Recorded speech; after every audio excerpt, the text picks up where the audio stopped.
How did this happen to you? Well, yesterday in the courtyard, a man started a fight for no reason. And he stabbed me when I argued back with him. The man claims that you started the fight in the courtyard. He even has a few witnesses to back him up. They say that you attacked the man for no reason. How can that be true? He's lying to you. I'm in no state to brawl with anyone. I can't stay there much longer, Mason. Please help me, I'm begging you. They're going to kill me. I was lucky this time. But what if he does it again? I can't go back there again. The judge has already ruled on your imprisonment in this case. We need to wait for the trial to begin. But I promise you this right now. I'll do everything I can to get you acquitted. How long will the trial take? How much longer will I be locked up? I don't know right now. But you have to grit your teeth for another few months. A few more months? It may take a little longer. In fact, it will be longer. Don't say that. A week felt like a year already to me. I don't belong in that place. I share a cell with actual murderers. They're going to kill me. They won't let me live.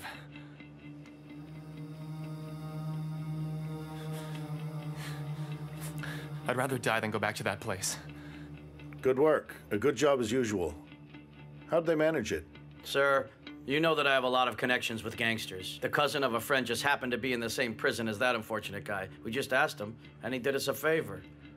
How much was it? It comes out to $2,500 and $500 for my friend. And give me whatever you see fit for the help. You get it from the bank this time, all right? No cash.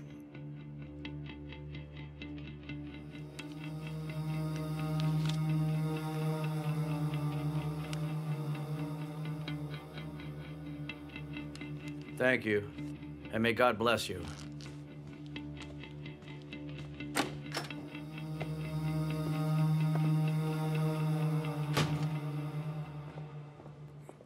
Yes. Hello, sir. I need to see Daphne Sarman's autopsy report as soon as possible. In what capacity? As Manny Array's lawyer for his defense. Does Mr. Michael know about this? I don't care about Mr. Michael, to be honest. Hang on. You were Ethan DeLorman's lawyer too, weren't you? Why are you suddenly taking on the defense of all these criminals, Mason? Listen to me, sir. Manny Array is not guilty. Someone set the man up. They won't even leave him alone inside the jail. Oh, yes, I heard. He got into some sort of fight. If you ask me, you should tell your client to simmer down. His sentence will only lengthen. Manny did not start the fight. And he's not guilty of killing Daphne Sarman, and you know that he isn't. The judge will have to decide that when the time comes. The evidence is clear. Are you going to show me this report or not? There is a way of doing these things, as you well know. You write to the prosecutor's office first, then they'll get it in a week or two. If they tell us to show it to you, then we'll do that, and that's all there is to it. Oh, yeah, I see. You're playing hardball with the man's life. Not in the least, but it's just the way that things are done. I see. No problem, sir. Thank you.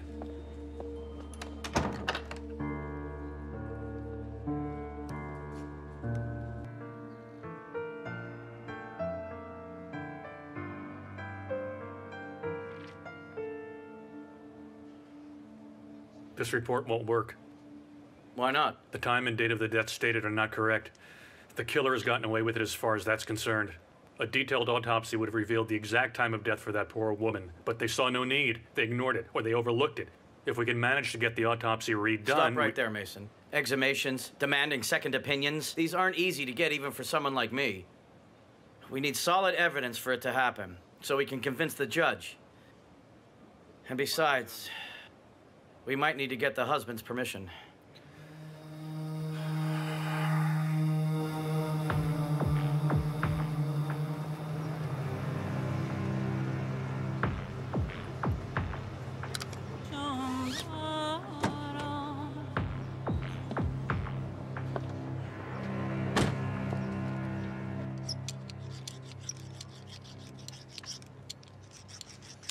So this is his wife's car? Yeah, at least that's what he told me. Oh, wow. I'm pretty sure it's ruined. Sure, Yeah. bet the motor's blown. It's toast. Give me a 14-15 now, son. If I'd have known a call like this was coming, I wouldn't have stopped by for another 2 days. I'm glad you came.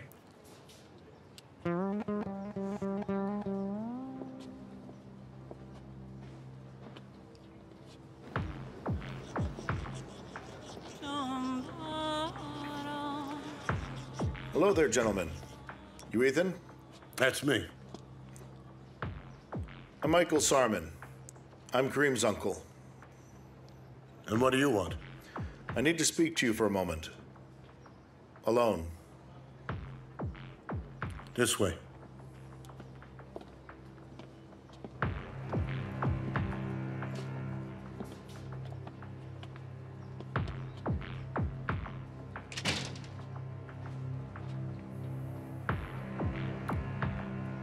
I don't have much time.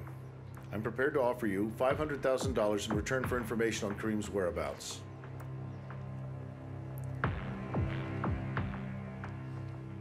However, I need you to give me that answer right now. Now. Get out of my shop. That's my reply.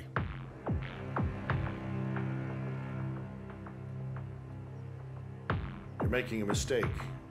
Get out.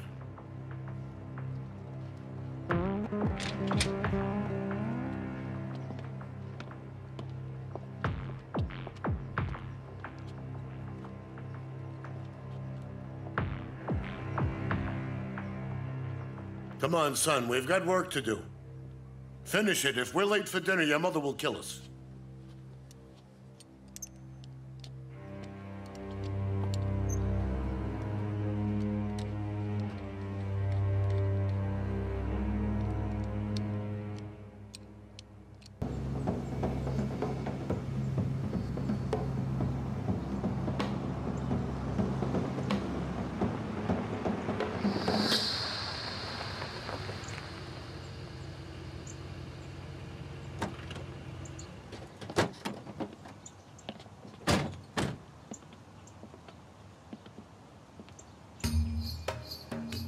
We need to talk a second.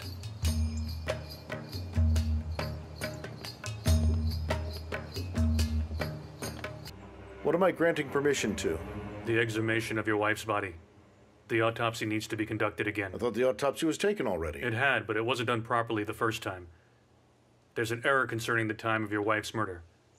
We need to conduct a more thorough autopsy to fix the error that occurred. Who's saying that? Me.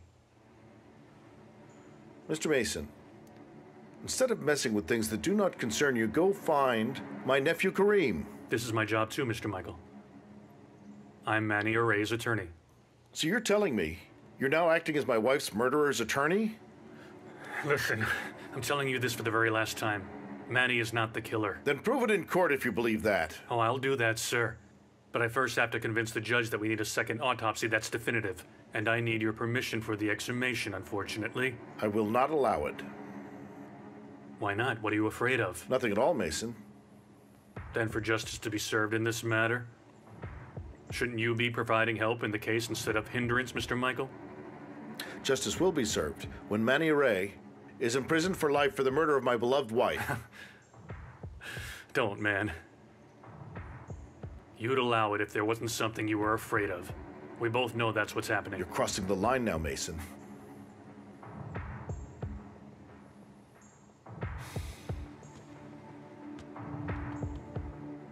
You destroyed all the evidence against you, but you forgot one thing.